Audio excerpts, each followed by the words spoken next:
I had had enough. Well, you drove out there into the middle of nowhere and had some sort of loud verbal display challenging ET in general out in the middle of nowhere? That's what I was doing. I actually had a pistol in my hand at the time. I was really ticked off. When I was having this fit, I was waving the gun in the air, okay, and I had this fit. And at this moment, I said, okay.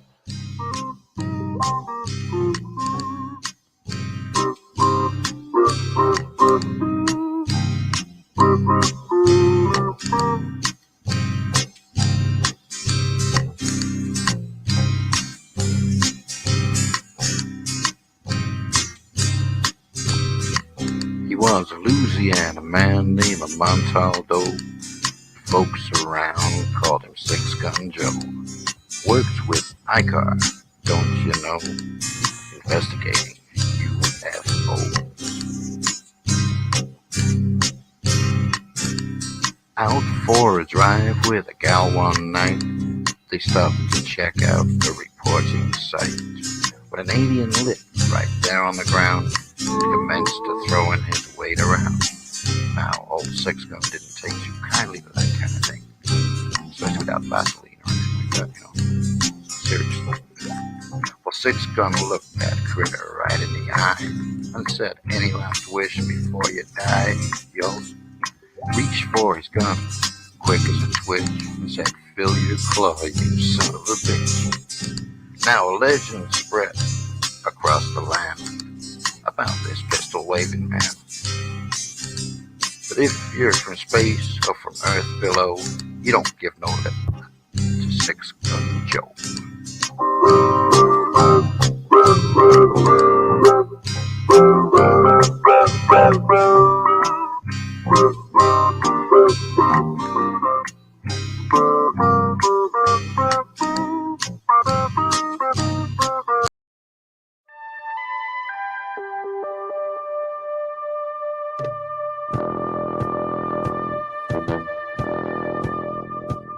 Tune in to UFO Undercover, Wednesdays at 8 p.m. Eastern, with your host, Joe Montaldo, right here on the Paranormal Radio Network.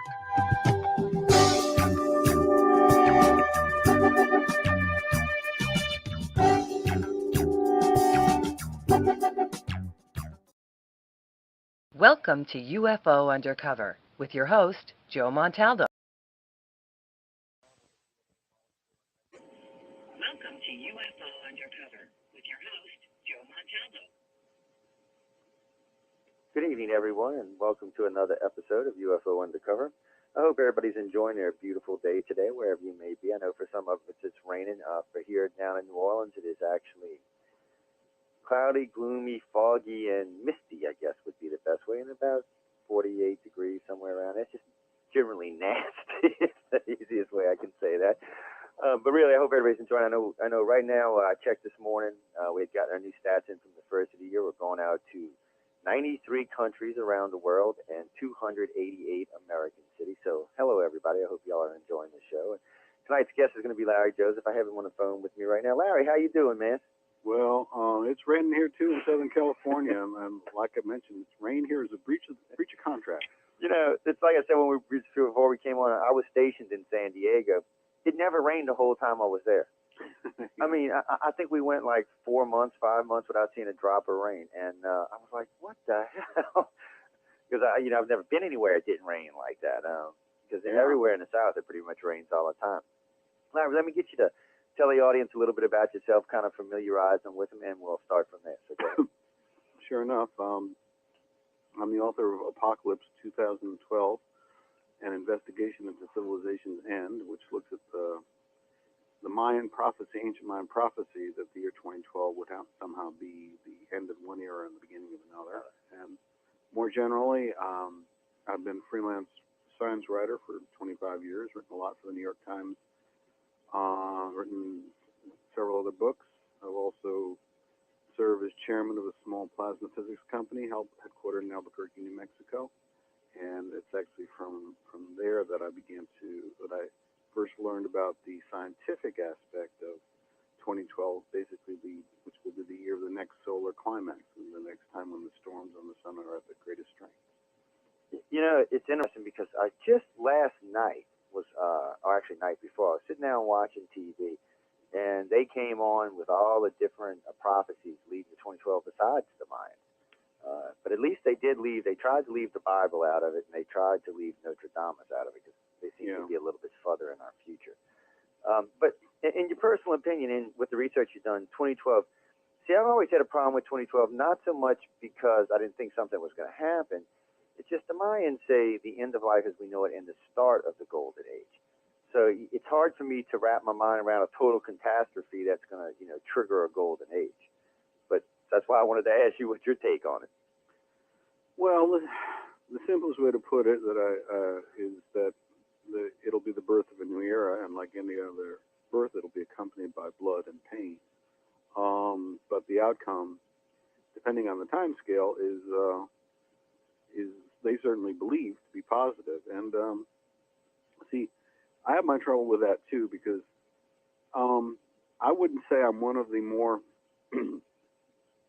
enlightened individuals. Mm-hmm.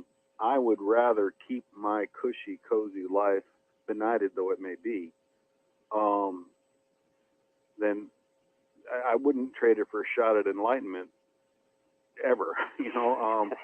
I may not be a good person to ask about the good outcome, and really the question is time scales. I mean, are we talking a couple months of turmoil, a couple of years, or a couple thousand years? Yeah, and that's the key question. I mean, I'm glad you said that, because when we're discussing this, and believe me, this is discussed a lot amongst the groups I work with, that's the thing. Is this going to be something, okay, let's say we start getting these solar climaxes in 2011 and they carry through 2012, cause some major damage to the planet, maybe some radiation spillover, maybe definitely some magnetic problems, probably kill a good chunk of the electronics.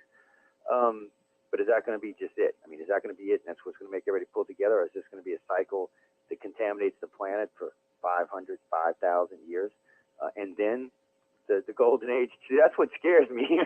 Yeah. I'm kind of, I understand the Golden Age thing, and the way the Mayans, if you take the Mayans literally, it sounds like it's going to flip. 1 minute it's going to be this, and then the next minute it's going to be that. But see, the problem is what is their minute? Is it a day, a year, a month, a millennium? And I can't find any evidence, because I guess they never went any further than that. Well, yeah, not. Some have, but the ancients didn't, and the contemporaries don't necessarily acknowledge it. I think I mentioned to you that I wanted to confirm, first of all, that the ancient Mayan prophecy is what people say it is. Mm-hmm. So I went down to Guatemala and worked with some Mayan shamans who themselves had spent 20 years going around the former Mayan kingdom and talking to elders and sages who'd been carrying on the wisdom. And if nothing else, they confirmed that there is a 2012 prophecy, that it is believed to be the end of time or the beginning of time, on December 21st, 2012. They can't quite decide what the definition is, but they know they believe that something's coming. I think that the more philosophical you get, the happier you can.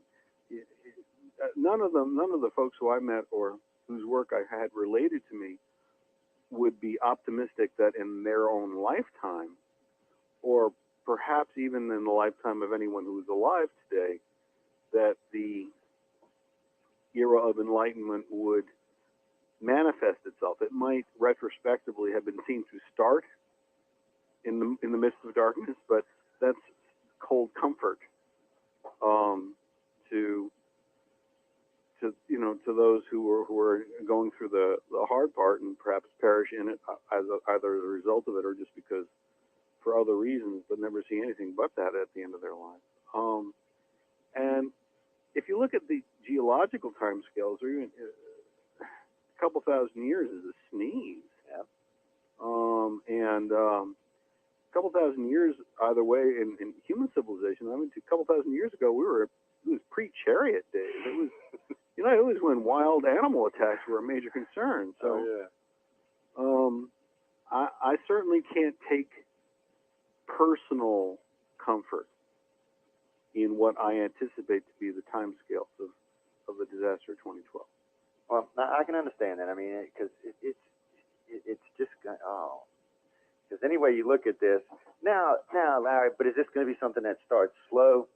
let's say 2012 gets here and things start to happen, but is it going to be just a rapid, like a rapid change, or progressively getting worse for maybe a couple of decades before it starts to swing the other way? My sense of it, and this is now you're asking for my opinion as opposed to the facts that I've been able to gather. My opinion is, my greatest fear is the domino effect, and that's where one thing happens, a natural catastrophe that leads to collapse of governments, which leads to war, which leads to a global movement of something that's not necessarily helpful or helpful. I certainly think we will feel the beginning of it before 2012. And there are those who argue we've already moved into this phase, and I won't disagree with them necessarily. But while things are tense and edgy right now, I don't see global civilization careening out of control. I do see the signs where it could, but if this is what they've been talking about, I'll take it with a thank you, ma'am. This we can handle. But the one study that really opened my eyes was actually a historical study where in the Little Ice Age, a couple centuries ago, sunspots went flatline. It was the opposite of what we're seeing today. There were almost no sunspots. And there was a drought, famine, cannibalism. This is all in China. Collapse of the Manchu Empire, and chaos for a good long while. And what struck me about that was the way that a natural catastrophe tipped the balance and led to so many other really unfortunate things. And it's like I said, it's the domino effect, and I think that could happen rather quickly. Well, it's interesting you brought that up about the spots, because NASA's got this thing out. They've got us leaving the present, there's a cycle that started that ends in 2012, and it peaks out and ends. The next one after that is actually supposed to be almost as dead as the one in, was it 18 or 1668? I forgot it. The one that started the freeze in Europe. And so you're gonna have one extreme in 2012, and then in 2019, or no, it's an 11-year cycle. So 2022, you're gonna have the other extreme. Yeah. And you got to kind of wonder what's going on in between in those 11 years. I don't know, Larry. It's not looking good. No, and I know the astronomer who's been pushing that, Don Hathaway. Mm-hmm. It's an interesting situation. It makes a certain Gaian sense. Gaian meaning a self-adjusting, self-regulating sensibility. And okay, so the sun goes nuts for a cycle or two, as it has been, and now peaks out in 2012, and then okay, calms down. I mean, in the course of things, the sun. The sun could look back at itself if it had such consciousness, and say, okay, it's just a high and a low, as we all go through periods of intense activity, and then sit around and watch TV. It's similar for the sun, and the question is, so one doesn't even need to say that the sun is moving into some horrible new condition. It just happens to be going through a normal up and then down cycle. But the question is, what does that mean for us? Yeah. Because we apparently, meaning human civilization as we know and understand it, which extends back, let's say since the end of the last ice age, 11,000 years ago, we haven't seen that. And it could well, in retrospect, be part of our evolutionary development and the challenges we face and what we overcome. Blah, blah, blah. Good, positive way to look at it. I just wish it were coming now. When I got kids that I'm trying to get to soccer. And that's the thing. I got kids. I got grandkids. I even got a great grandkid, and I'm not even that old yet. So. Wow. And we were talking about that the other day. Because my son was in here. He's 22. Matter of fact, last night before I left to go to Mississippi, he was in here talking to me about the 2012 prophecy, because he's like, well, Dad, I'm only going to be like 26, man. I was thinking, I know, dude, but at least you'll be young enough to Yeah. kind of deal with what's coming on. I said, I'm going to be closer to 50. It's going to be a lot harder on me. Yeah. But you see, but that's another thing. This reason we talk about this so much is, we're trying to get people to understand that, yeah, there is a possibility that something's going to happen. I'm not saying conclusively by any means, but there seems to be a pretty good possibility something's going to happen. So prepare yourself for it, but then how do you prepare yourself for something you don't exactly know what it's going to do? Well, that's a good question. That's my next book is what should we do? And there's all sorts of things to do. I mean, you want to get into that? No, I'll tell you what. Yeah, let's go. Because one of the things that were brought up just recently, they got those silos for sale all across the middle of the United States. Yeah. Those old abandoned. And somebody was asking me the other day, do I think that would be a good place for 2012? I said, well, I'll tell you what. Larry's going to be on the show Wednesday. Come listen. We'll talk about it and we'll see. Because we know they're partially shielded for radiation. We know they have their own ventilation systems, their own water systems. So I guess if you could afford one, it might be an ideal place. What do you think? Well, if your strategy is to take refuge, and that's certainly one strategy, choosing a silo, particularly in an area that was not geologically prone or active, and also wasn't, for example, next to a nuclear weapons base. Oh, yeah, that's another big one. That's one way to go. And I'm not going to discourage anybody from doing that, but that's not the thrust of what I'm saying. I'm saying we got to work together. Oh, I agree. There's a lot of things we can do to mitigate whatever's coming and to rise to the challenge.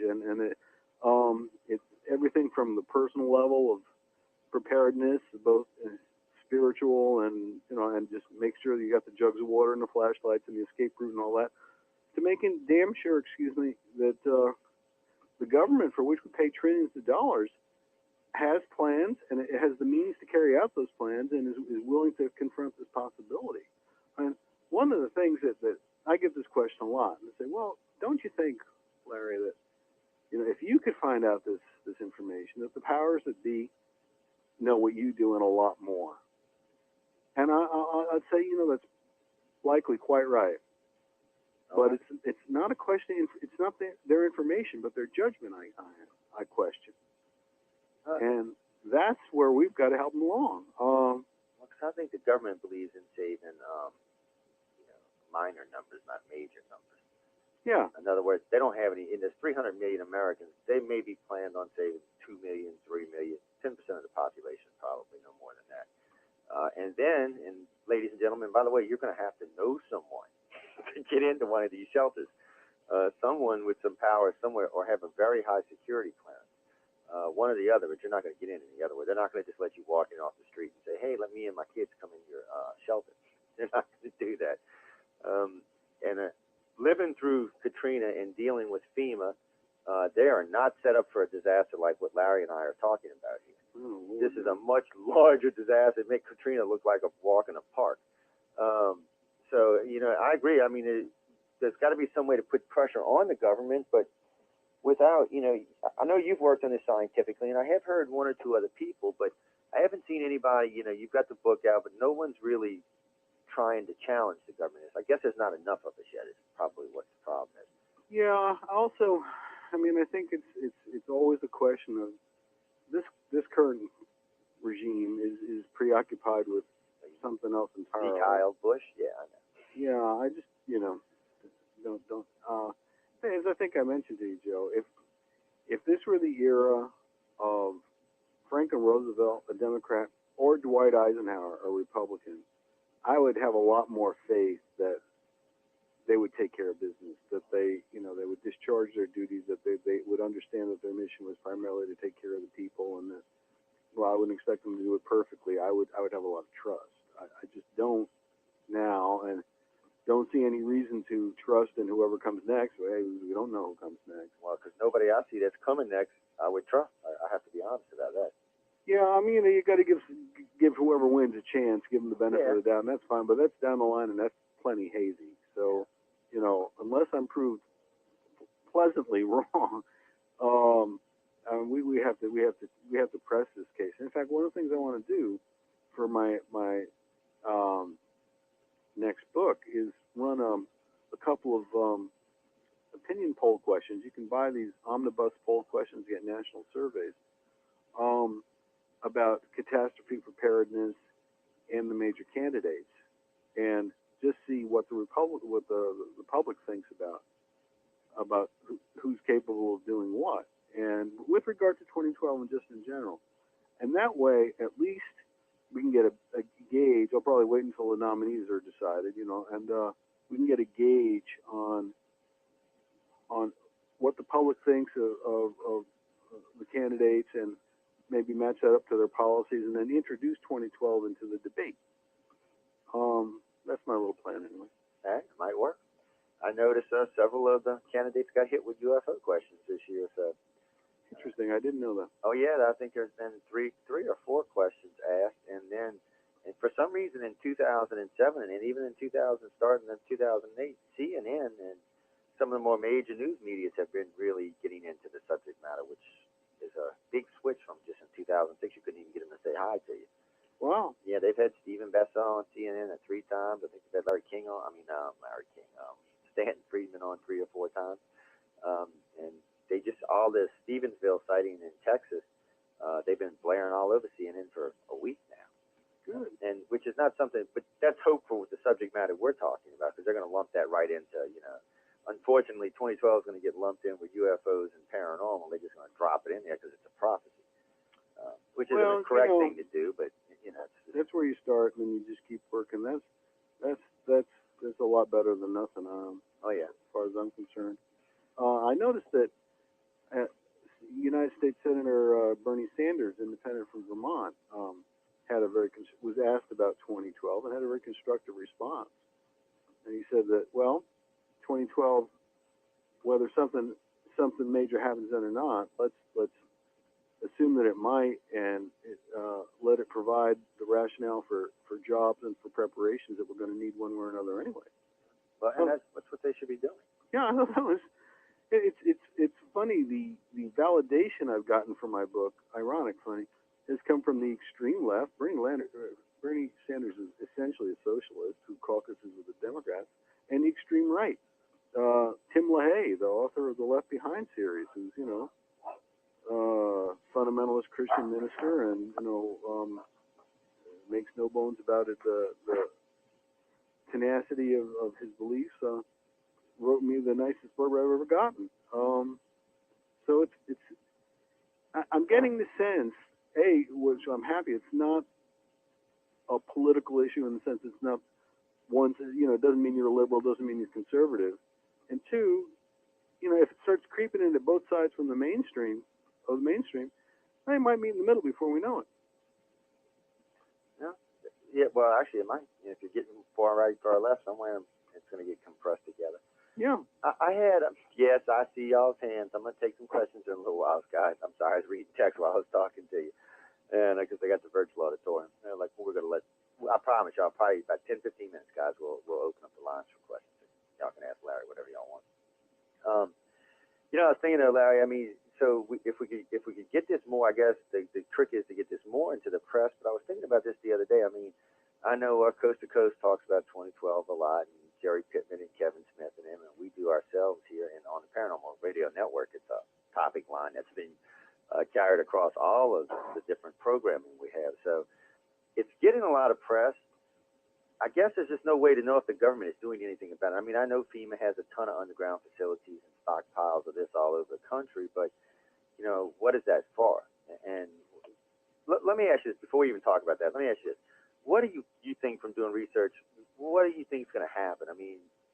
We're looking at solar flare activity to kick this off, but is this going to be something damaging the planet, or is this going to be something that does so much damage to the electronics world that, say, like China or Russia decides to take advantage of the United States' electrical problems, to say? Yeah, that's what I see. Again, it's the domino effect. The first line of vulnerability is the satellite network, particularly with the apparent weakening of the Earth's magnetic field, which has been at the very least an unfortunate coincidence.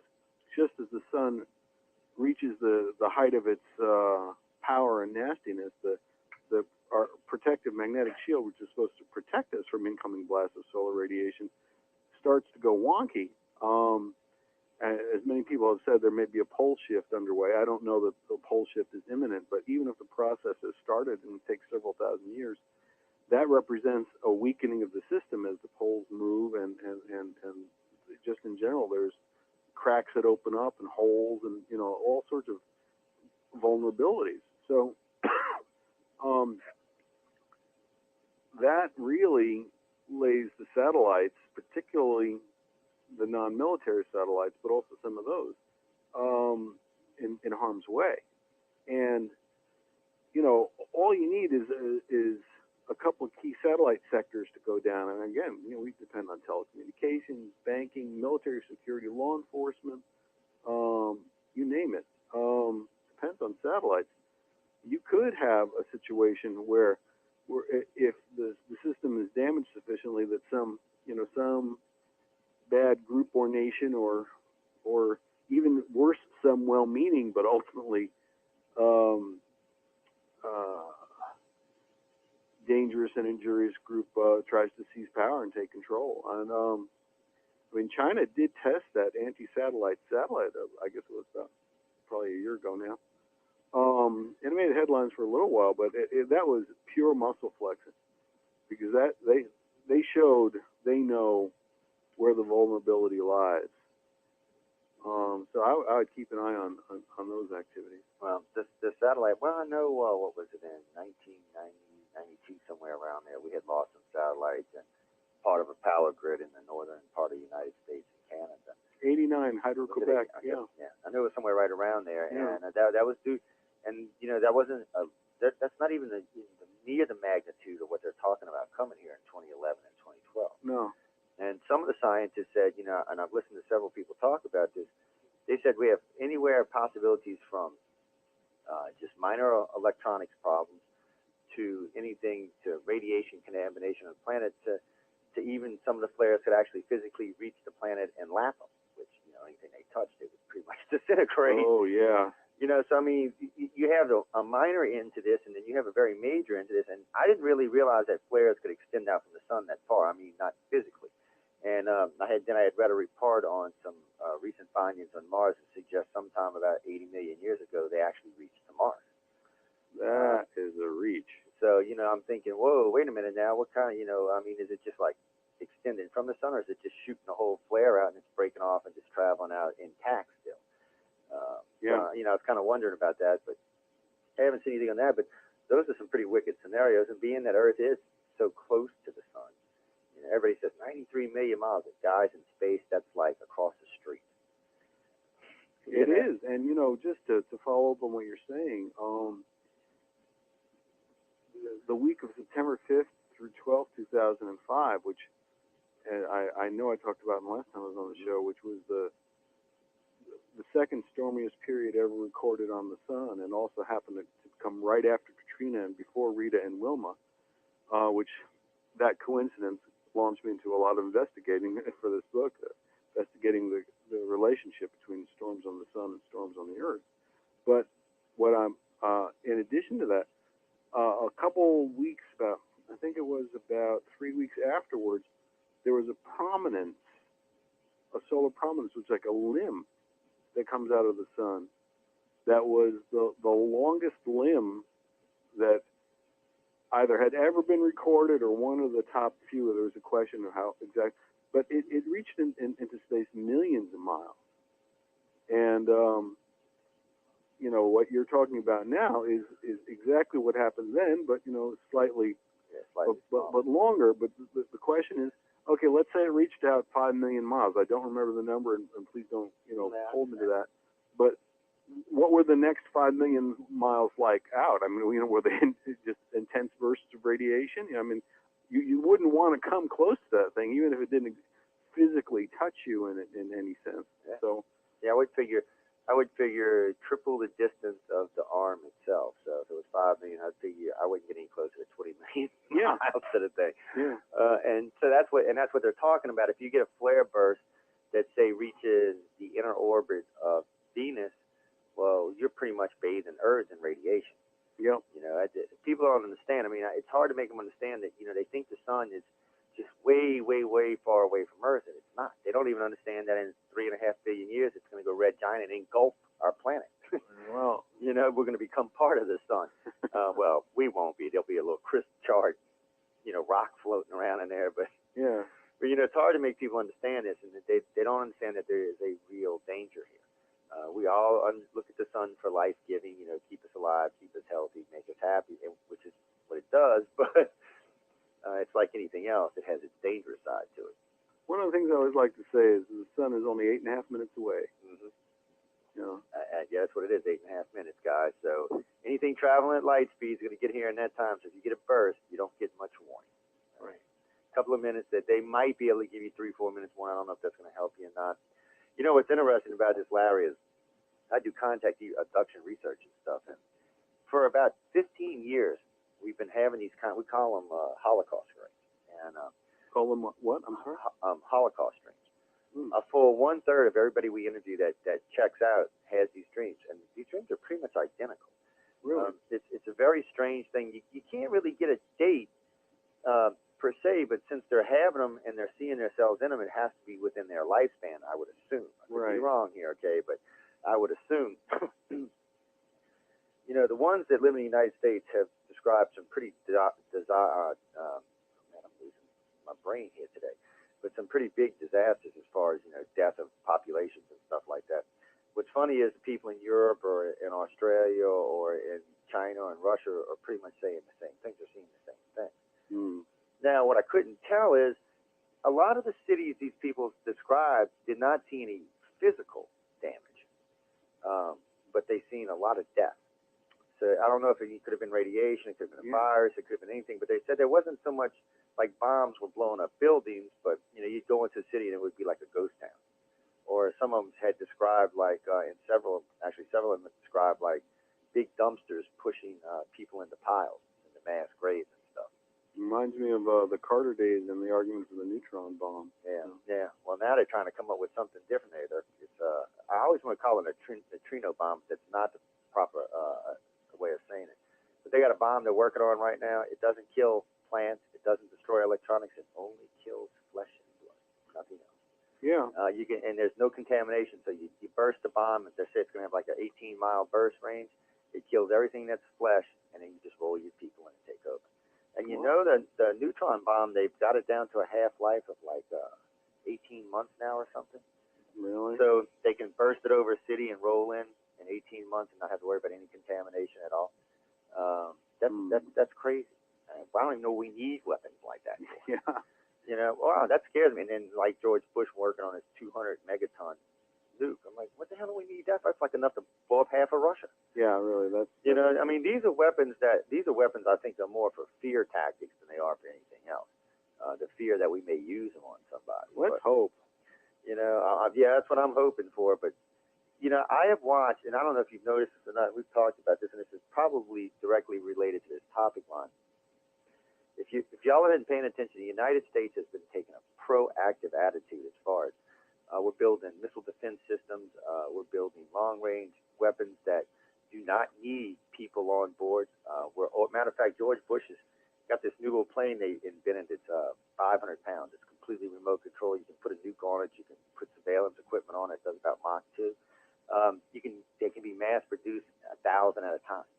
Really? Yeah, and you can just fly these things anywhere you want to. So we're building those. The M1A1, they've actually got a remote control model of it now, and one of the fighter planes, they've actually got a remote on now. And then we've got all the other little ones. But the U.S. has taken a stance, and then they're building weapons for occupation, like neutron and neutrino bombs. Those are occupying weapons. That's a weapon where you're going to kill everything in the city, and then you're planning on reoccupying that city. And you got to kind of wonder about all of this. I mean, we're trying to make it to where no one can attack us, but we can physically attack anyone on the planet without threat of retaliation. And those kind of things scare me, Larry. Yeah. Those kind of things scare me. Lasers, missile defense systems, and you got to kind of wonder. I know what they're saying it's for protection, but a lot of this stuff is way overkill. Yeah. So you got to kind of wonder. And then I heard recently that they're going to start letting us rework biological and chemical weapons again. Oh my goodness. Yeah, so I don't know what's going on here, but we're taking a much more aggressive stance where we used to be a more passive nation. We're actually aggressive like China and Russia are aggressive. We're more aggressive than China. Yeah, I agree with you. I agree with that. I really think so. I think if you had to pick the aggressive nation on the planet right now, I'd have to point to the United States. Yeah, I'm sure. Not, people ask me, oh, it's because of Iraq and Afghanistan. It's not because of that per se. It's more of the attitude we have taken towards everybody else. Yeah. If you don't like it too damn bad, that's not conducive to, Mm-hmm. Let me ask you this. What do you think about one world government? Because this is something, I mean, if we're going to talk about the golden age, 50 years, 100 years, 1,000 years from now, we're basically saying one world government is what we're talking about. Okay, I'll tell you my concern about it, and because I've read about it, I don't pretend to any expertise about it, but here's where I get worried, and this is the whole other side of 2012. 2012 has entered the zeitgeist. It is there are enough people who have an expectation that it may be a tumultuous year, and that number is growing rapidly, exponentially, that some bad group, be they terrorists, one world oligarchs, or both working in concert in some twisted way, may seize upon 2012, therefore, as a pretext for violence and destruction and conquest. I mean, since people are expecting 2012 anyway, they could cloak their actions as something that occurred because of 2012, or they could rally people to that cause. It scares me, because the better I do my job, in a certain sense, the better I do my job of spreading awareness about the possibilities of 2012, the more inadvertently I play into the hands of potentially of these, bad guys. Yeah. And I'm really worried about that. I mean, it's not just me. If the fear were, if Larry doesn't do it, then 2012 won't be that well known. Fine. I have not even a modicum of power in this whole crazy world, but I know Hollywood is drawing a bead on 2012. There's major films coming out from Warner Brothers and Paramount. There's the number of websites and books is just multiplying all the time. It's growing fast,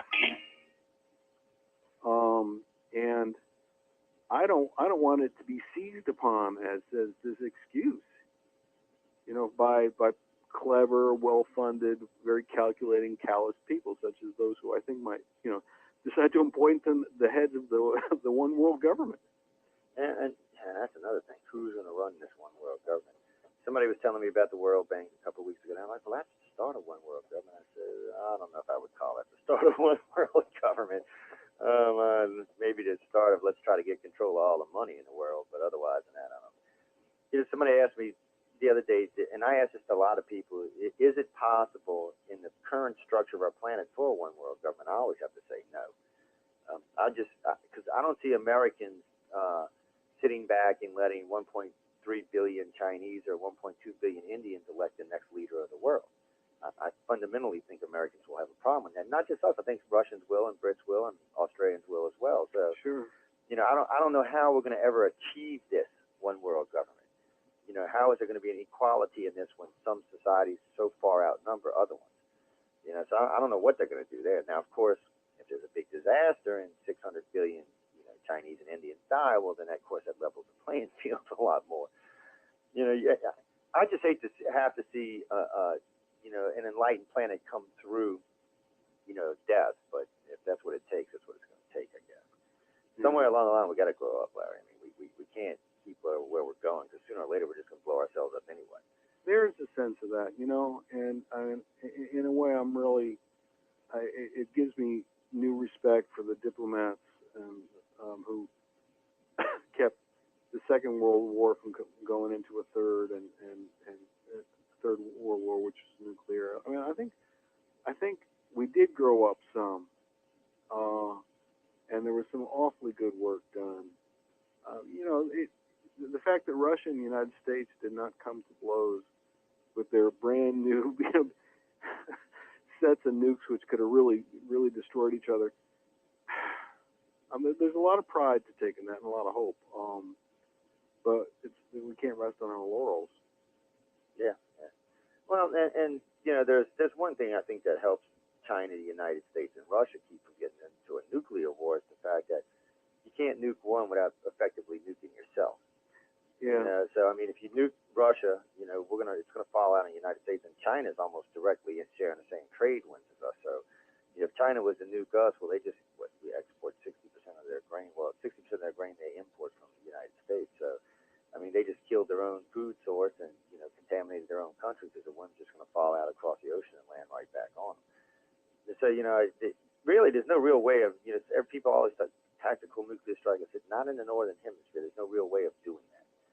Maybe a very low yield nuke, but otherwise than that, I don't even see how you can do it. No, the only way I'd see it is an exchange between China and Russia. Yeah.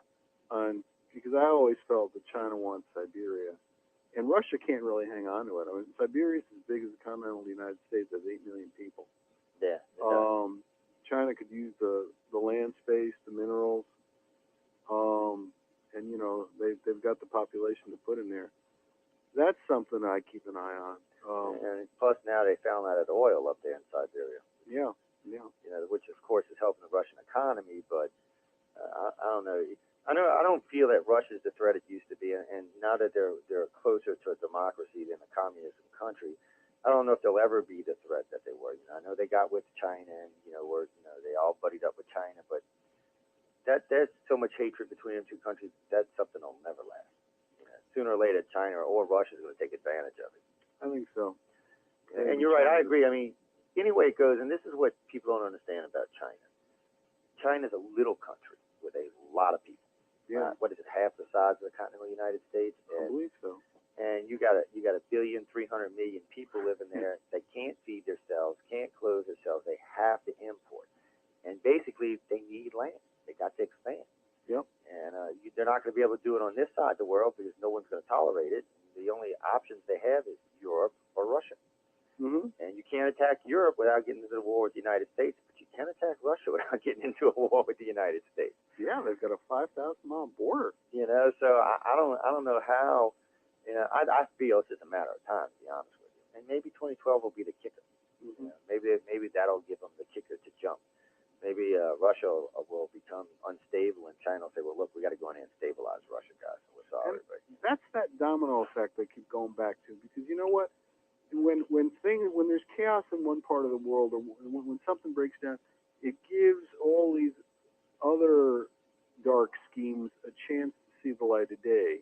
You know, I mean, if China were to march on Russia right now in some fashion where they threatened and they warned and they lined up troops and there was back and forth, the United States and Europe would do whatever it could to calm the situation down and bring them back. You know, there would be a process of diplomacy that more than likely would work. But if all of a sudden the United States and or Europe are plunged into some sort of chaotic situation by natural catastrophe or some other means, and then China moves on Russia, we're not going to have the diplomatic wherewithal, the public will behind us to attend to that situation. You know, when a Katrina-like situation prevails throughout our country or something, we'll be too busy licking our own wounds. Yeah, to lend aid to someone else. Yeah, and then that's the truth of the matter, and that's you know, of course you also have the same thing, you know, because India wants Tibet, so you know China may invade Russia, India may invade China. Oh, wouldn't that be ducky? You know, so because they want Tibet, and the Indians already told the Chinese if there's any more attempts on Dalai Lama's life, they'll consider it an act of war. Oh, wow. And the United States has been buffing India up for the last decade. You know, we wanted to offset China's economy. Yeah, because they were starting to catch up with us, so we buffed up India, which really hurt China's economy again. And but someone told me the other day, we got to worry about China passing this up. I said, China made $2 trillion last year. The United States made $13 trillion. And we're forecast to make $20 trillion this year. I said, China is nowhere near catching us, guys. Just so y'all know that's just one of them political things you hear that want to make people crazy. But if you go look at the numbers, you'll see they're not even catching up with Russia yet. Good. You know, they just got a long ways to go, and they're right like 11 or something. And with us beefing up India and outsourcing to them, we're effectively building India to keep an eye on China. Is what we're doing. so we don't have to. But that's what I'm saying. I mean, if you get this 2012 event and Russia collapses and China decides to take advantage of it because we're too busy doing something else, India may feel, well, you know what? They're occupied fighting Russia. We'll just take Tibet. And then now you got a big disaster going on in half the planet that, you're not only licking your own wounds, but you got to keep an eye on all of this because you know this is going to snowball into something bad. And they all got nukes now. It's not like the old days when they didn't have nukes. They all got nukes. I mean, they ain't got a lot of nukes, but, I think there's 800 nukes between India and China, but that's plenty enough to... Oh, that'll do it. Yeah, that's plenty enough to wreak havoc on the planet. So, yeah, you're right. You're going to have to worry about the dominoes effect and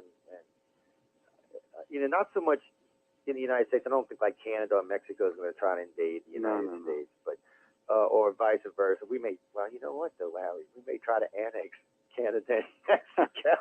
Well, Henry Clay said 40 Kentucky riflemen could take the whole thing about Canada. Oh yeah, I could send my 2 chihuahuas up there. They could take Canada. But the Canadians politely disagree. Yeah, they politely disagree because they know what'll happen. They don't have no army. Oh, that's just funny. But that would be a good start to one world government. If the United States would just go ahead and get with Canada and Mexico and say, look, guys, we're just going to annex y'all.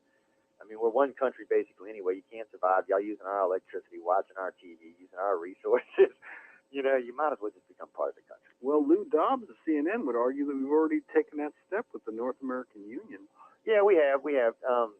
You've got, and then there's that. What was that deal we did with the South Americans where there's something we cut where that we limited all the South Americans' army sizes, and we also they're not protectorates per se, but they're real close to being protectorates. Interesting. And a lot of the countries, and I think there's only you got Cuba and where's Chavez out of Venezuela. That's really the only 2 spots that are even a bother for the United States on this side of the world, and really they're both only the size of a hole in a wall. So we're not real worried about them. But eventually we'll go do something about Venezuela. Cuba, I figure, will fix itself. Eventually, Cuba's just going to become part of Florida. It's when they get a free leader over there, we'll just do like we did with Puerto Rico and make them a commonwealth. That's what's going to happen there. But so basically, this side of the world pretty much flies under one banner. It's the other side of the world you have to worry about. You don't have to really worry about Europe so much, but you got to worry about the Middle East, and you got to worry about China and Russia, places like that, the Far East, and it's like the thing with Taiwan. That I'm surprised Taiwan hasn't started World War III or triggered 2012. I know. Because Chinese want Taiwan so bad they can taste it. And the U.S. is like, there is no way we're going to let you have Taiwan. I mean, we keep half a dozen Aegis cruisers parked in the channel between them, loaded down with nukes. We're like, just try, guys, please. I don't get it. Maybe they should say, okay, look, China, we'll give you Taiwan, you give India Tibet, and everybody will be happy. We'll split. China would take it in a minute. Oh yeah, they would. They would make out way better on it. Because Tibet, what is it? Mountain range? Yeah, I mean, it's a big part of the country. It makes up a third of China, by the way.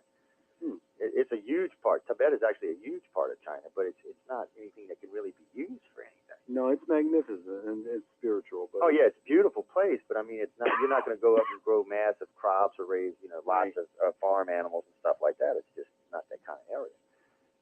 And I guess India just wants it because it belongs to the Dalai Lama. It amazes me how India has taken the Dalai Lama, and just immersed them into their culture. Yeah. It amazes me. I mean, a full third of the Indians now follow him around. I'm like, how in the hell would that happen? Well, he's quite a, he's quite a figure. Yeah, yes, he is. Now, that's somebody I'd like to be able to ask about 2012, what he thinks about it. Me too. I've shaken his hand, but not that he would remember, Yeah. And I never got to ask.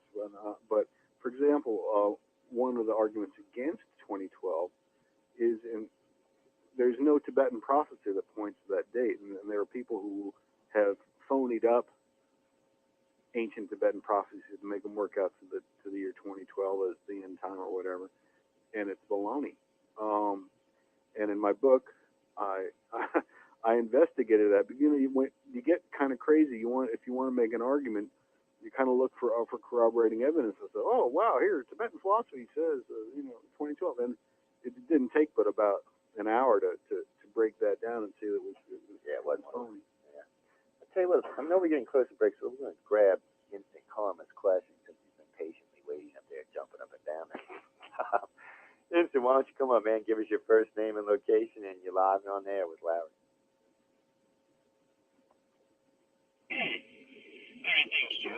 Yeah, I'm Jason, and I'm kind of in the middle of nowhere in Texas right now. Interesting program you got here, and in particular, one of the lines of research that I've been going with is taking quite a look in 2012. And Larry, you alluded to it earlier, like some of the media perception that's going on in 2012. And one of the things I wanted to point out was, you know, just here in Linwood, you know, a couple of days ago, on Martin Luther King Day, I turned on the History Channel, and I'm proud to remind them, they don't have anything about Dr. King, we don't have anything about the Civil Rights Movement. But turn on the History Channel, and basically the first program that they run is a lot of the prophecies, you know, Moses, Ryan, I don't know if they mentioned some of the Egyptology, but that's one of the things that they're looking into that somewhat tells that. Yeah, they basically have a thing about all of the 2012 prophecies. The program immediately after that was you know, the top 10 things that could wipe humanity out and ways we can all die. You know, everything from global warming to us losing ourselves to, you know, that big rock from outer space that caused an extinction of the Earth, which I thought was kind of interesting. And then the program immediately following that one was, you know, what would happen to the world and all of our structures of humanity was done. Which I found that just kind of interesting, and I've noticed in particular, I want to call it in the last couple of years, I don't know, the whole 2012 thing seems to have kind of taken up a life of its own. I mean, used to just be, you know, something that would be discussed, you know, dark hours and, you know, paranormal chat rooms, somewhat like on the internet right now. But I don't know, the mainstream media seems to be getting on the bandwagon extremely heavily about it, you know. And they almost look at it in an extremely apocalyptic light. Is like nothing like biblical about it. You know, basically, we're all going to die. I mean, I know you've noticed that, and if you have more thoughts on it, I'd like to hear that. And another thing that I've been wondering about the entire 2012 thing is it seems like, again, all of the, you know, various ways for us to die, and, you know, various apocalyptic end time kind of things. I don't know. I've noticed that those things sort of worked up around the millennium, you know, all the purveyors of those things were kind of pushing those, and they seem to be even more on the bandwagon for 2012. I don't know. I'd just like to get a little bit more of their opinion on that. I don't know, especially the what I call the media saturation that's been going on lately. And it almost always looks at it from a completely, totally negative light. Well, I think that it's true. I can just see the growth since I started researching the topic in 2004. You know, just in sheer numbers of on the web and showings of that documentary, and I've had, I don't know, 4 or 5 film crews at my house. You know, it just keeps going. I think Alan Weissman's recent book, The World Without Us, has, which is an excellent book, has also prompted that sort of imagination. I have to say that his book is not nearly as gratuitously pessimistic as a lot of the interpretations of it, or free associations on riffs on the idea that the media has done are. But in defense of their catastrophic interpretations, I find myself having to. I do that too. It's scary, and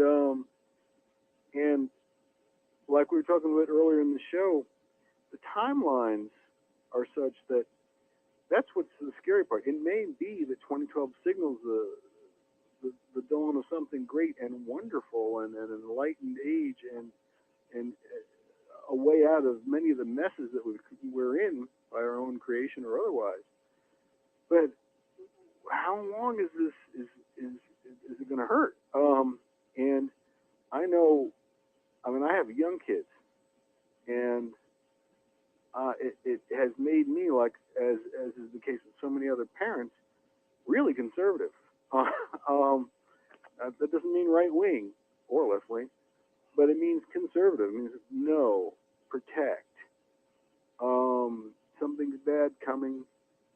You know, it brings you down to a very primitive level of security, and I imagine that the first blush of reaction that people would have when they hear about the potential for 2012 to be a terrible, wonderful, dramatic year is fear. And the media is responding. That's not to say that as we progress towards 2012, there might not be a rapid development towards the more nuanced and balanced and thoughtful kind of coverage that I think you, Jason, are waiting for. I don't know. Hey, now, here's another one for y'all guys. I was talking with a group the other day, and they said, well, what happened if we had alien visitation in 2012 on the winter solstice? So that would trigger the golden age without any disasters at all. I don't know if they, I don't exactly know how they come to that conclusion, because personally, I don't know if the whole planet is ready for, to accept the fact that there may be something out there other than us. No, but I'll tell you, if I had a choice, I'd take a couple of aliens dropping by. Oh yeah, so would I. See and that's the thing, you know. When we talk about this, I guess that's the hardest part, is to really find out what this literal translation is. I mean, is it stretching us out, or is it just going to be a flip flop? All of a sudden, something's going to happen, and everybody. You know, I had some of the groups out of Sedona, Arizona, tell me, well, no, it's just going to be a consciousness change overnight. I said, what do you mean? I said, one morning we're going to go to bed 6 billion of us, and the next day we're going to get up and we're going to all have a basic consciousness shift. I said, I guess that's possible. I'm not exactly sure how it's possible, but not without an event. You know, I can't see humanity changing its ways without something pushing it in that direction, I guess. No, I agree with that. I did ask Gerardo Barrios, one of the two Mayan shamans that I worked with in Guatemala, about what 12/21/12, what that day would be like. Because I've tended not to focus so much on that date as the great off switch in the sky being flipped, but it is the specific date on which the Mayan calendar, as interpolated into our calendar, runs out. And he said something that was very poetic. He said, it'll be the moment when you realize that twilight has deepened into night, and that you've entered a darkness that you know the light will come again, but you're just, in this case, just won't be sure how long it'll take. Yeah. And I thought that was, you know, he didn't come up with a laundry list of, you know, Everest will explode and the Atlantic will boil, that sort of thing. But it speaks to a shared awareness. I try to avoid the word consciousness just because I honestly don't really know what it means. Yeah, I don't either. So but you know, that's me. Well, no, Joe. When you start dealing with the New Age, you gotta be careful, because some of these terms that they were talking to me a couple weeks ago. I'm like, what? I said, y'all are all crazy. Y'all know that. Right? I get emails all the time about that. I got a lot of New Age friends, but I'm not a New Ager per se. I give them a hard time. But guys and girls, we got to go take a break, so I want everyone to please stay tuned to UFO Undercover. I'm your host, Joe Montaldo. I'm sitting and speaking with Larry Joseph, and we'll be back in about 7 minutes. We clear. Joe. Yeah. How long you need? Prepare yourself for an evening filled with paranormal, special guests, interviews, haunting stories, creatures of the unknown, and tales that will chill you to the bone. Brought to you by the UPRN Network and Pittsburgh Paranormal Society. Take a walk into the night with Sean Kelly.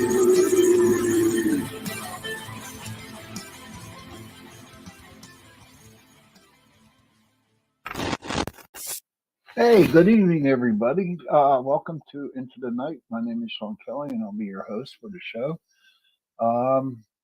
So how's everybody doing tonight? We had an awesome show on Chasing Prophecy. and we talked a little bit about stuff like fairies and the black eye, thinking it's Illuminati or something like that. And it was just a good show. And but before I go on, I want to thank UPRN 105.3 New Orleans for doing my show into the night. Now, my guest, she canceled tonight, and she had some business, personal business to take care of. So it's going to be whatever comes out of my mouth, but that's okay. But I do want to get to, like I usually do at the beginning of the show, about mental illness. And this is a bad time of the year for a lot of people who are depressed, who have anxiety, who's just not.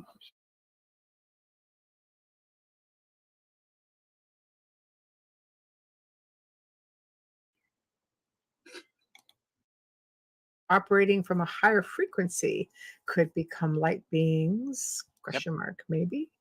Maybe. Yeah. I had a dream about meeting one of those light beings one time.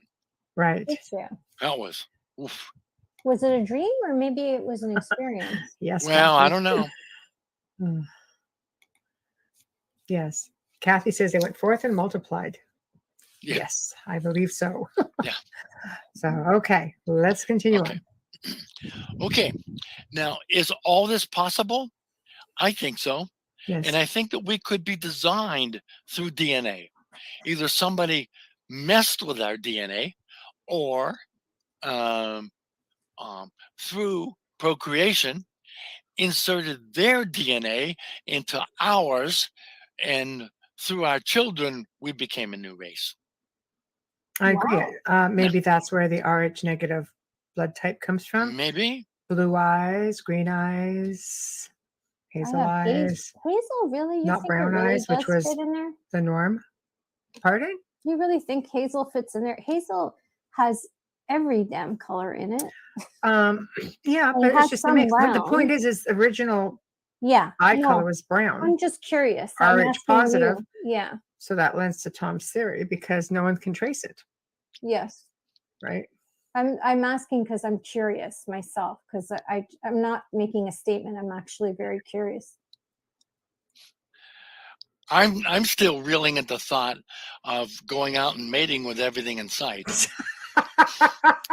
That must have been an interesting time. That's all I can say. I'm sure it would have been.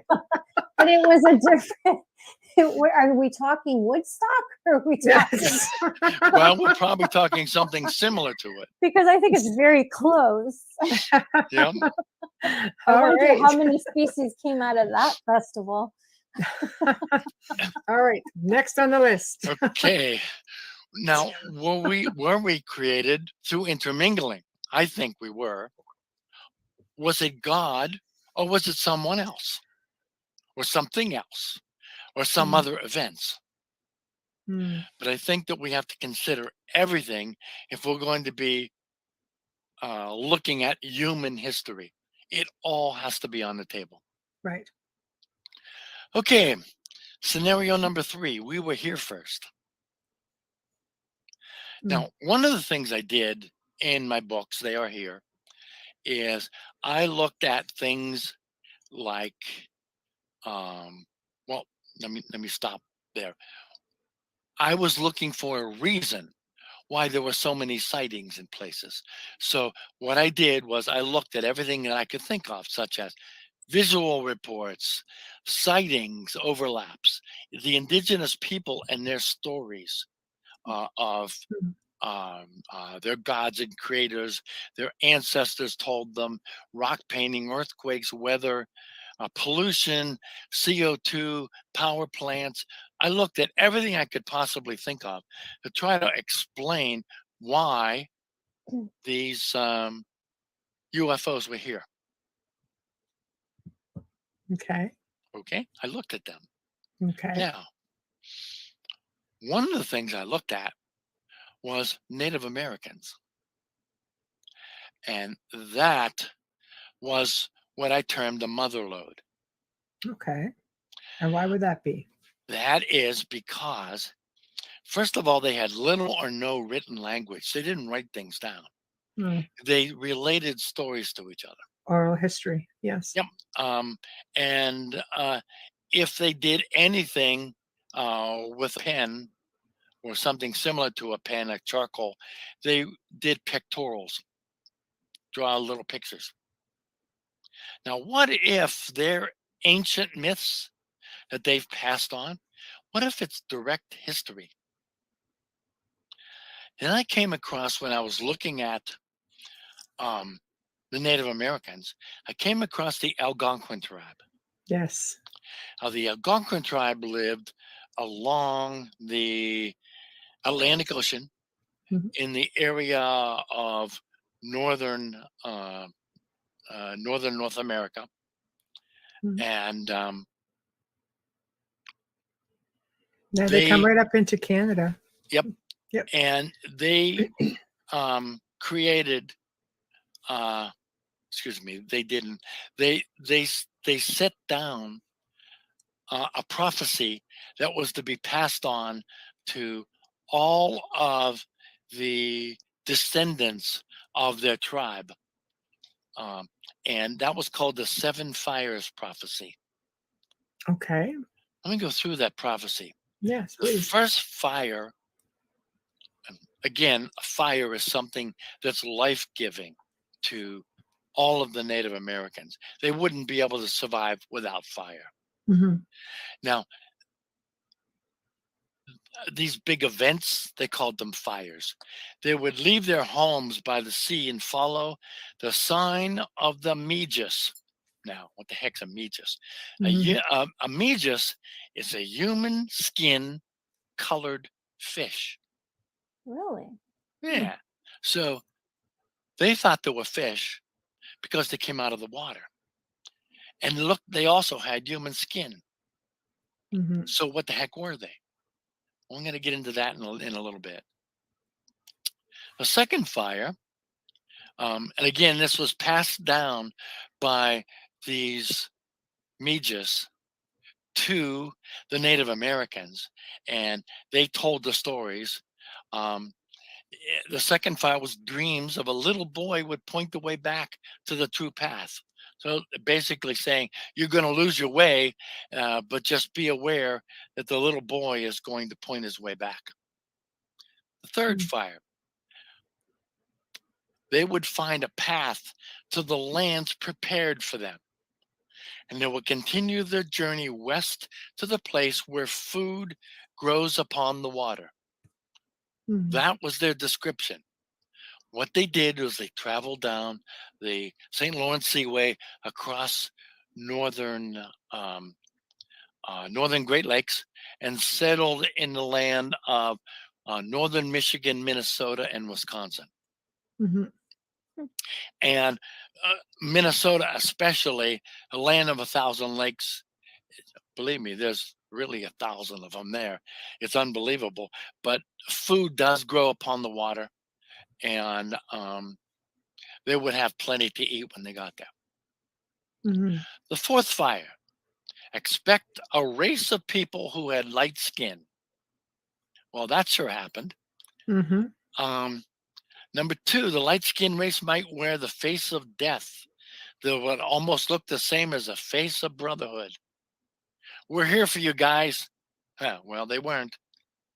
And you shall recognize the face of death if the rivers are poisoned and the fish are unfit to eat. Hmm. Sound familiar? Sure does. Yeah. Okay. The fifth fire. As this fire loses its heat, there will come among the people those who promise great joy and salvation. Yep. That great joy and salvation, well, that was the white man's God, wasn't it? Sounds a little bit like religion. Yep. Absolutely. And they said that you will struggle for many generations. And Which this happened. promise is false, and it will nearly destroy those who accept it. Yeah. There we go. The sixth fire. Remember, I said this is a seven fires prophecy. The Mhm. sixth fire is the promise accepted during the fifth fire was false. Those who were deceived by this promise will take their children away from the teachings of the elders. The elders will lose their purpose in life, and many will become sick and die. Well, Yeah. that happened. And Yes, it many did. people will be out of balance, and the cup of life will become the cup of grief. Yes. Yes. The seventh fire. This is a little bit long, so I'll paraphrase here. Okay. The stories that had been lost, that were told and passed down, the Native American elders no longer were able to tell the stories because the youngsters were pulled away from the teachings of the elders. Mhm. Many of the elders will point in the wrong direction. Others will remain silent because of their fear. And some of the elders will be silent because no one has asked them for their wisdom in such a long time. Mhm. That's the seventh fire. Mhm. Now, the seventh to the eighth, the light-skinned people will be given the choice between two paths. If they choose the right path, the seventh path will light the eighth fire and final fire of brotherhood and sisterhood. It will all become clear, and everything will be wonderful from here on. Do they give a timeline for that? No, Dang it. the wrong decision will create a great reset. Oh, there's the word. That's the Yeah. great reset. That's exactly the buzzwords that are being thrown around right now. Yeah, we are Um, split right now between the two, and Right. how we choose makes all the difference. Kathy says, funny you should mention there's lots of sightings and strange activities in the skies in Algonquin Park over the past summer. Yeah, I have a family member's got land up there, like really close. Sure. And it's definitely a bit of a hot spot, so to speak. So, yes, I do believe that the indigenous people had very close relationships with extraterrestrials. And I Yes, believe that, they did and still do. yes, just like the Um, Hopi, right? They were also given yeah. prophecies. In my second book, I interviewed a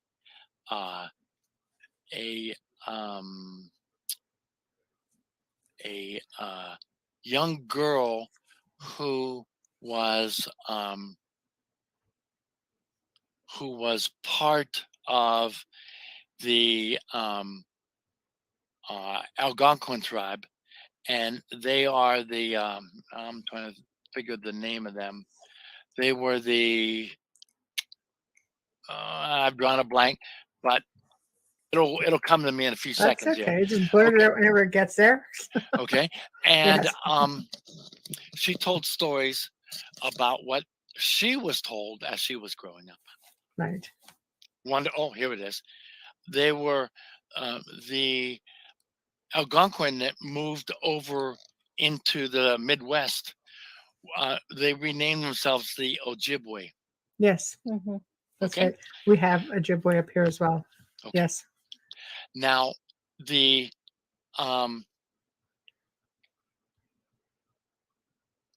it was found out that the stories that the Native Americans were telling were exactly the same stories that they were telling in the in various parts of the world, like in Iran and Iraq. The Sumerians referred to fish-like men who Yes. came out of the water and taught them. The Dogon tribe in North Yes. Africa, master of waters, they referred to. The Yes. Hindu, they said the people appeared to them in the form of a fish. I don't think they were actually fish. I think because they came out of the water, the people who saw them figured they must be fish. Mhm. Okay. The Anishinaabe, this is what the Ojibwe called themselves. They referred to the Megis as human skin colored fish. Doreen in chat is Ojibwe, so welcome. So they also referred to iridescent people. These Yes. iridescent people in Sumerian lore, People mined for gold, and they were called the Shining Ones. Yes. In Dogon, they were said to be called that they were glowing bright. The Hindu, golden in color.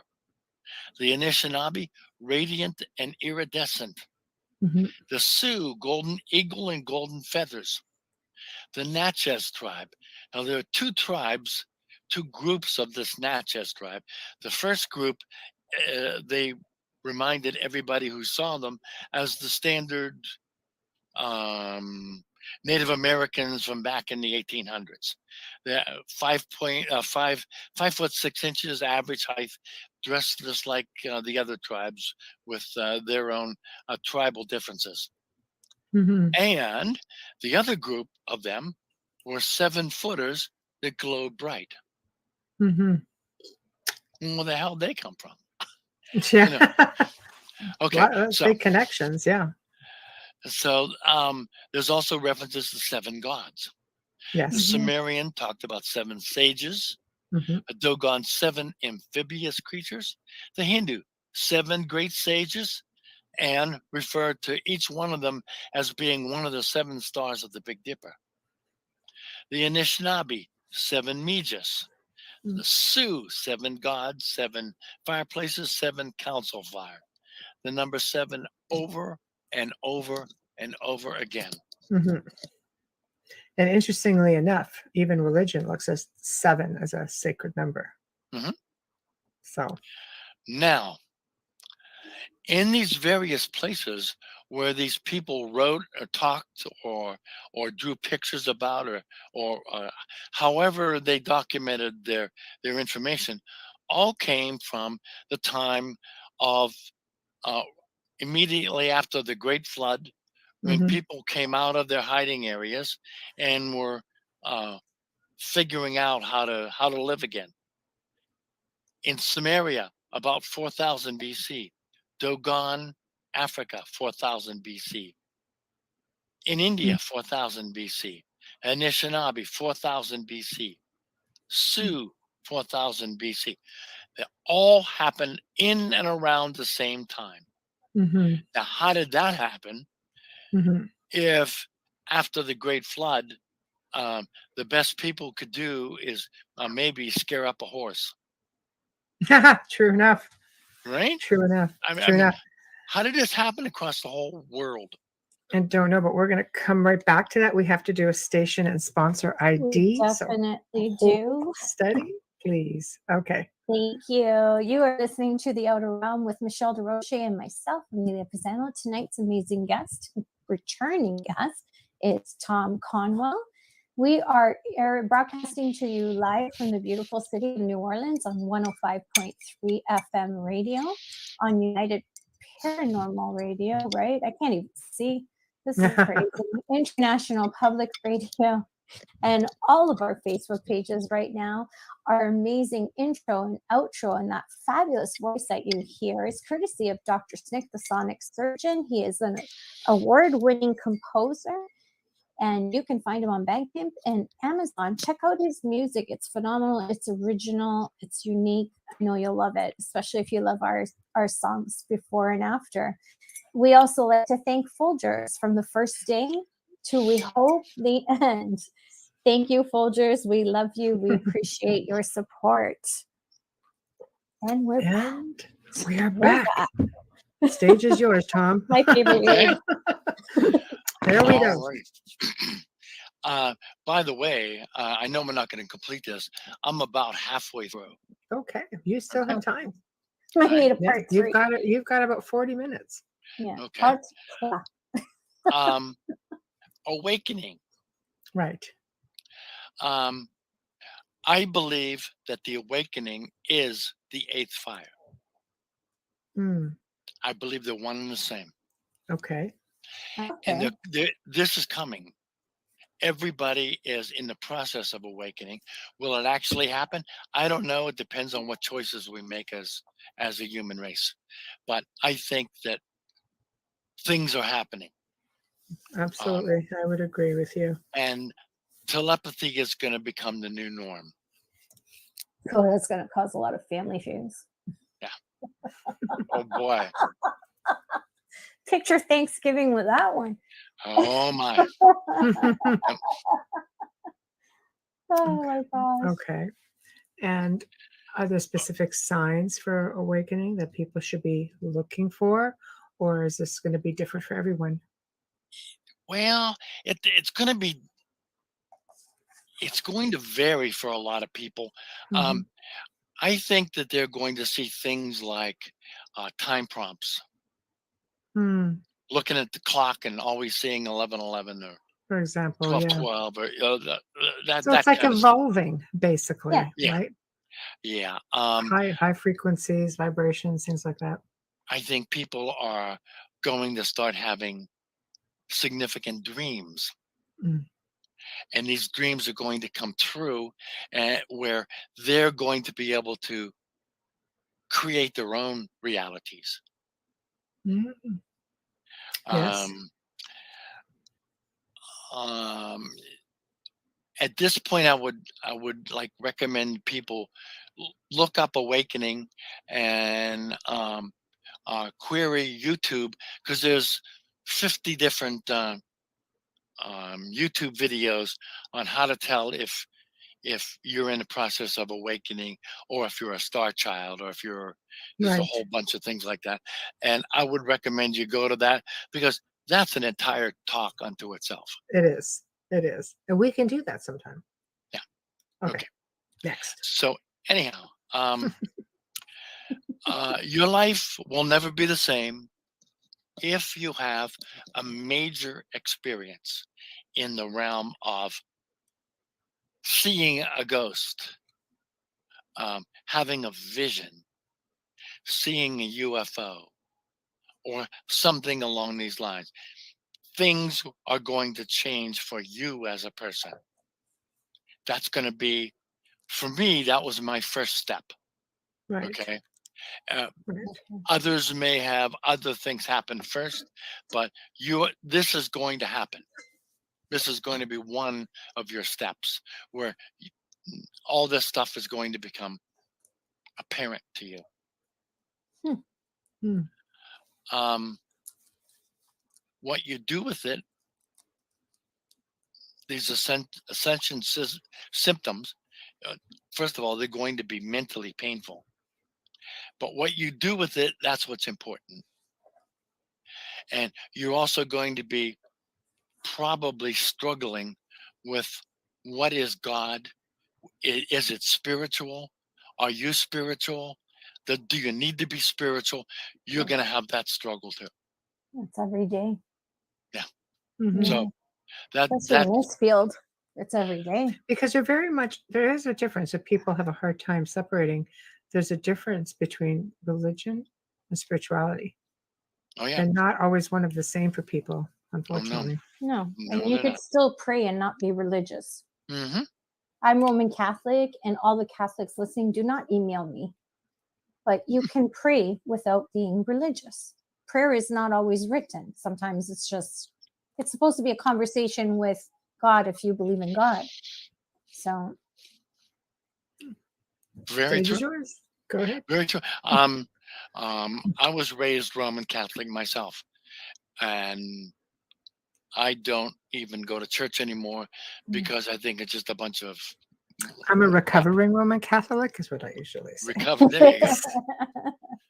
I am spiritual, though. I am. I believe in.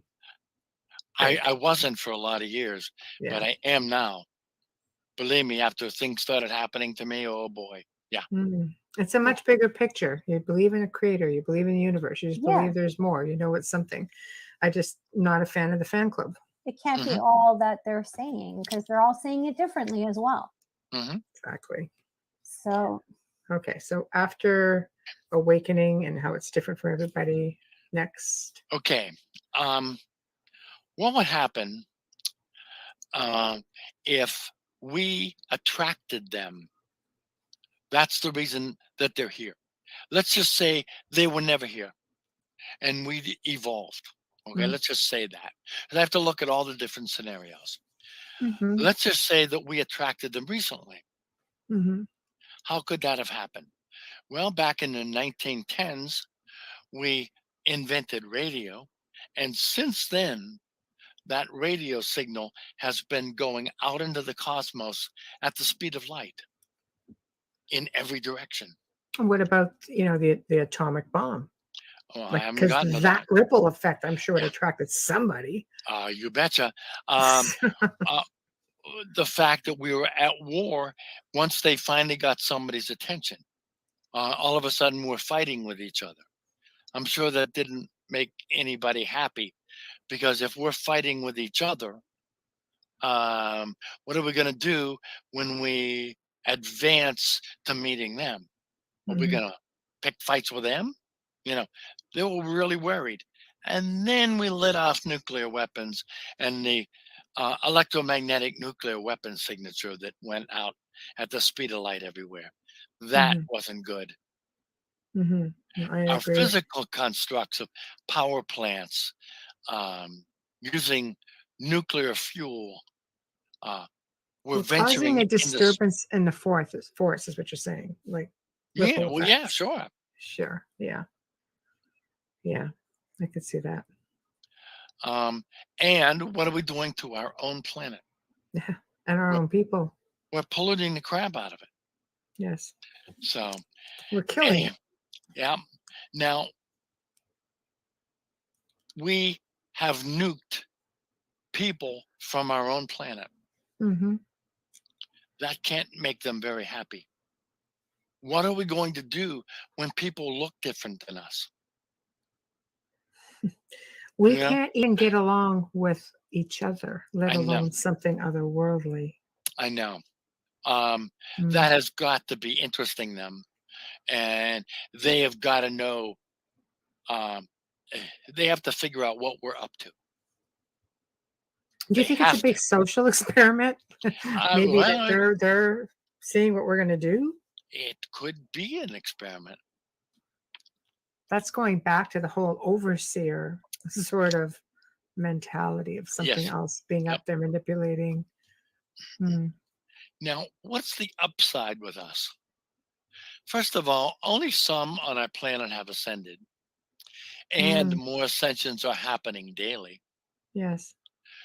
We are a handful, but we're redeemable. And our ancestors make us a promising lot, especially the ancestors of the Native Americans. Mm. If we attracted them, you can forget about all the stuff that's out there. Rock art, Old Testament, ancient Morse. What we do now is what matters. We have to prove ourselves right now. Hmm. We have to stop the war. We have to stop the anger, and we have to get along with each other and make it look like we're trying. Hmm. That's the only way, because if they show their face, they're just going to end up super pissed. Hmm. And we don't want that, especially if they're a million years advanced from us. That wouldn't end up well for us. So Right. there's another scenario, and someone asked a question before, similar to what I'm going to talk about here. What Okay. about ancient writings and megastructures? Right. Mhm. Were these things part of a legacy left for us to discover, such as Bible stories, mostly from the books of the Old Testament, Hmm. or the writings of the Vedic scripts written in Sanskrit from India, the Hmm. Bhagavad Gita, Book 6 of the Mahabharata, Hmm. passed down stories from the Native Americans. Hmm. Okay, Hmm. they all relate to nice stories of us, of them um, seeing us do nice things. Okay, Mm. these are really important. The ancient writings, they're they're um, they're stories on how to do things. Mm. Now, A guideline, maybe. a guideline. Yeah. Yes. Mm. Now, what about the megastructures? Mm. Who made them? Did we make them? Hmm. Were they made for us to show us this is how you do it, guys? What about the pyramids? Academia would tell you no, but Yeah. I think realistically, there's a lot of signs that lean to possibly. Yes. What about the pyramids in Giza? I've been. Angkor Wat, the Cambodia temple. Yes. Machu Picchu, the Andes Mountains of Peru. Yes. Teotihuacan, northeast of Mexico City. Mhm. There's those low flat pyramids. The Yes. Nazca lines. What were Yes. they up to there? Yes. Sacsayhuaman in Cusco, Peru. Mhm. Pumapunku, Tiwanaku, Bolivia. Mhm. Göbekli Tepe in Sanliurfa, Turkey. Yes. Stonehenge and Superhenge in Great Britain. Power spots. They're all done as an example of something. Mhm. They're to show us something. I believe they're also power spots, portals, vortices. Could be that all those things that were made were made in those particular spots because that's where they realized that wherever they generated power from, they Mhm. could transmit it to those particular spots because they were Yes. hot spots. I would agree with you on that. I would. And if there are portals, let's face it, that's where they're coming in and out of as well. Sure. I like it. Next. Okay. Rock painting. Yeah, yes. Now, in France, in the limestone caves, the area was kept in perfect condition. Mhm. Because of the limestone cave, it was kept at exactly the same humidity and exactly the same temperature. And the cave dwellers went in there and drew pictures, and we got a hint about what they did and what they what their life was like. And there weren't many pictures drawn there that gave us the impression that there were extraterrestrials there. But Mhm. that wasn't the only place that we saw rock painting or anything like it. Mhm. Deep in the Sierra de San Francisco of Baja, there's a concentration of the world's most extraordinary rock art sites. There's Mhm. also some in Horseshoe Canyon, Utah, and the Anasazi, the Pueblo people, dating between 3,000 and 800 years ago. They drew pictures of things that didn't look human. Mhm. And I think they were trying to tell us something. They drew what they saw. They were trying to tell us something, but we haven't figured out what it was that they were telling us exactly yet. Mhm. Yeah. No, I agree. And it's all over the world. It's amazing. Yes. Yep. Okay. Yep. Next. Okay. What about abductions that are going on? Yeah, let's talk about that. Yeah. Now, we can only guess why certain people are picked on for abductions. Mm. We don't know exactly, although we can pretty much guess. Is it because of their particular DNA or Mhm. their lineage? I think the lineage is probably more critical there. Mhm. I think they were probably able to determine whose lineage is the important ones from previous DNA injections in our ancient past. Mhm. Agreed. Hybridization. Yes. I believe that there's a hybridization program. I believe that I too. don't think that it has anything to do with um, the fact that the DNA for the aliens is somehow corrupted and they need our DNA to steal. I I don't think agree. it has anything to do with it. I think what they're trying to do is get a foothold on our planet by creating people who look similar to us. And that's what they're doing. But more advanced. Oh, I think. they're Yeah. way advanced. Yes. Yes. Yeah. Yes. But they wouldn't look. They'd be different from us. They'd look different from us, but they'd be close enough that they'd be almost acceptable. And I Mm. think that's why. Again, I'm only guessing, but Mm-hmm. that's just my guess. It's a good guess. Maybe. I like your Um, guess. That's a good yeah. guess. Curiosity. Okay. Are they just curious about us? So they steal us and do experiments? I don't I think that buy goes that. back to Eisenhower and Truman. Yeah. Yeah, but they allowed them to do that. Yeah, they Um, sold us out. yeah, but Right.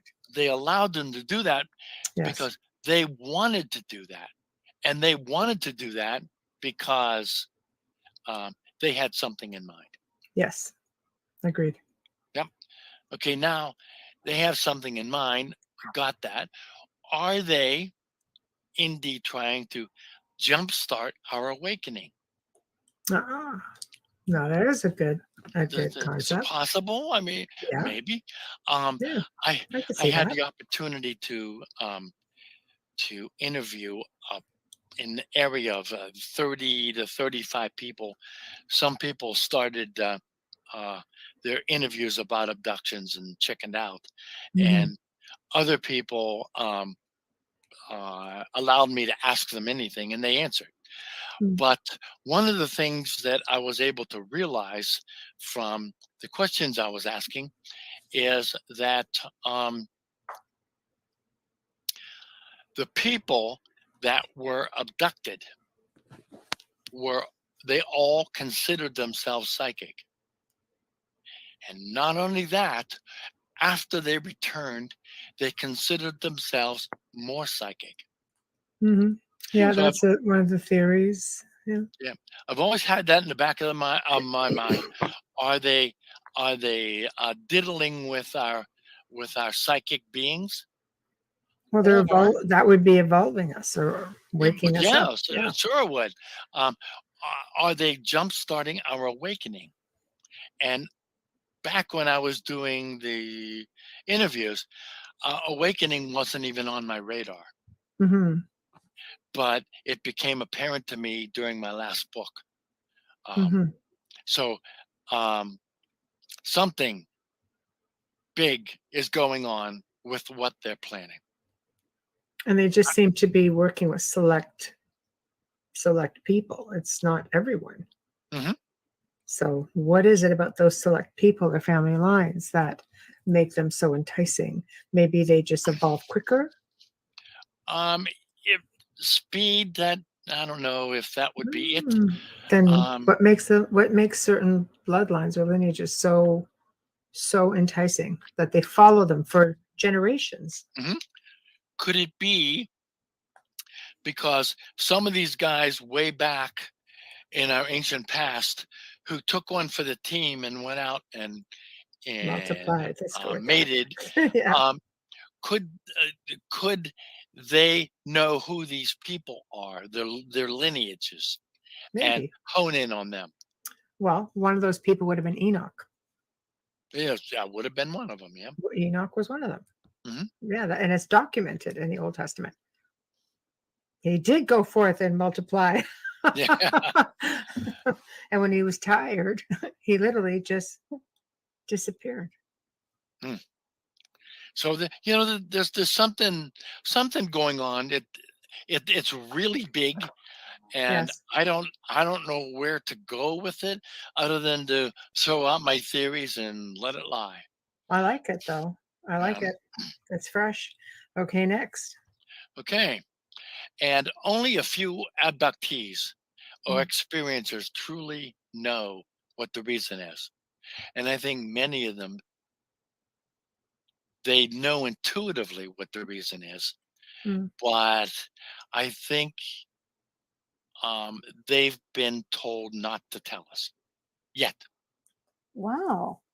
And I Mm. also think that once they make themselves known, then everything will be known to everybody all at once Hmm. because of what Interesting. they're capable of doing. Mm-hmm. That's just my opinion. So, like people, maybe the hybrids, Yep. maybe, from the old family lines. Yep. And I know a few of those people, Me too. and they no, and they would not tell me because I started to drill down to the nitty gritty there, and they stopped me at that particular point. It's funny, yet there are some experiencers who are very vocal about it. Oh yeah, well they're vocal to a point. Yeah, yeah. It's fascinating. But it just tells you we're on the cusp of something. Hmm.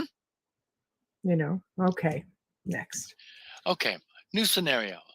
Sightings everywhere. Mm-hmm. Since 2001, there have been nearly 175,000 sightings in the U.S. Wow. Reported. Reported sightings, yeah. Reported.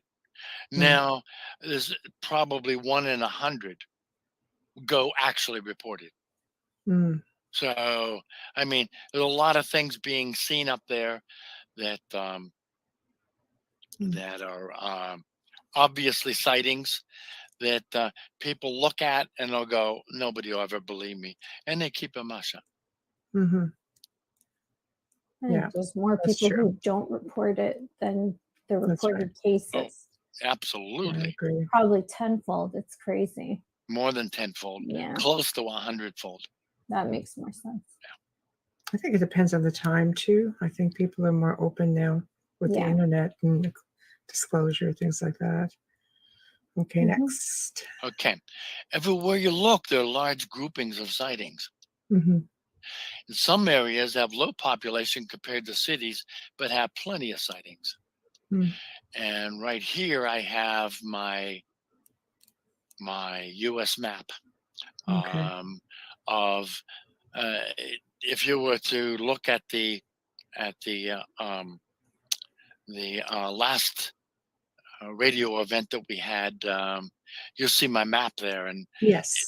there's so many unusual areas here that can be commented on that Mm-hmm. I just don't even have words for. There's 100 different areas in the United States that I find unusual. And what would be the most active in your opinion? The most what? The most active, the most sightings going by your map. Oh, most sightings Yeah. by the map. It would probably be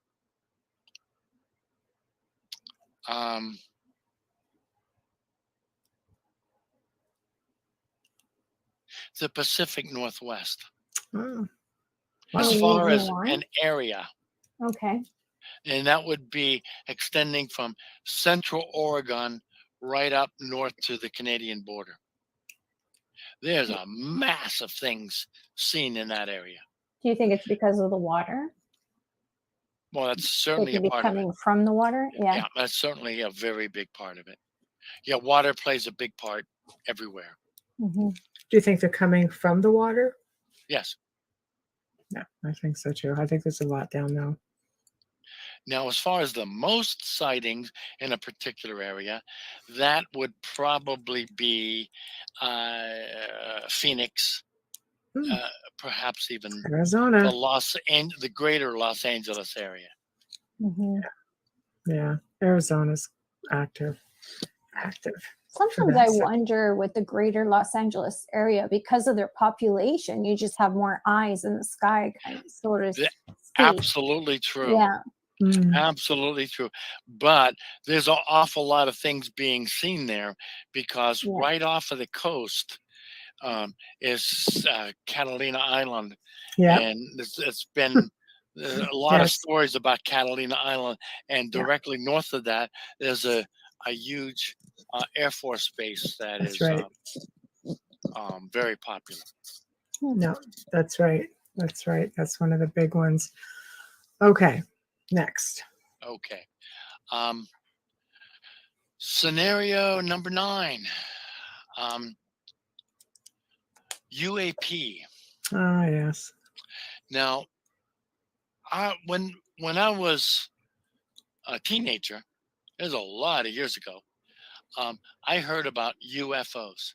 That's right. And that was the big deal. Everybody talked about UFOs, unidentified flying object. Hmm. Now, in 2017, when they first started to describe the sightings that were done by the Navy pilots, they didn't call them UAP or UFOs. They Hmm. called them UAPs. That's right. And I often wondered why they would do that. Hmm. Why wouldn't they just call them Everybody's familiar with UFO. Mhm. Well, first of all, unidentified flying and unidentified aerial Mhm. mean pretty much the same thing, Yes. right? The real trick comes in when you call it object versus phenomenon. That's right. Phenomenon is far more descriptive, okay? Mhm. Because what's being seen in the sky are things that change their shape, or things that disappear, Mhm. things that grow smaller or grow bigger or split into two. You can't call that an object, okay? Mhm. That's really a phenomenon. So UAP is more descriptive. That's one Yes. reason, okay? Now, the other reason is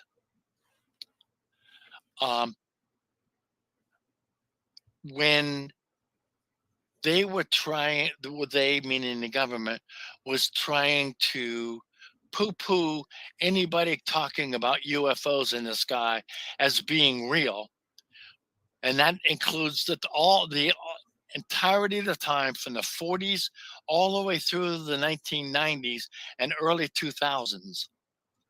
Mm. They called these people tinfoil hat wearing That's wackos, right. right?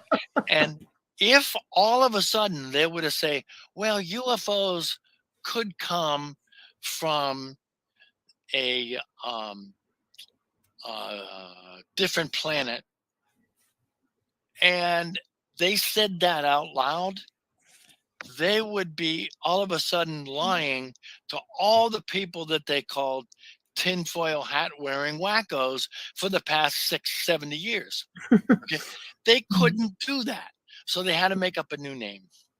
And the new name was a UAP. Right. Even Right. though it's more descriptive, okay, I get that. That covers a But little bit more of a variety. yeah, Right. they couldn't call it a UFO because by their own um, jumping up and down and screaming at people and telling them that they're idiots or they never saw anything or it's all the planet Venus, they couldn't go against that, Right. right? So Yeah. Makes sense. that's that anyhow. That's All right. UFO versus UAP, and that's the reason. All right. Mhm. Next. Okay, the conclusion. Yes. Were they here before us? Yes. Well, you have to ask the question, before what? Well, before we were a civilization, meaning a recent civilization, Mm. before we started writing and drawing. Some of the things that were drawn were something that shouldn't have existed then. Mm. Before we were creating inventions. Are they here now? Mm. I think a big yes to that one. Yeah, absolutely. What are they doing? Right. Why are they backing off from us? What are they Mhm. waiting for? Right. Why wait any longer? What could be next for us? Mhm. And in conclusion, our time is here and now.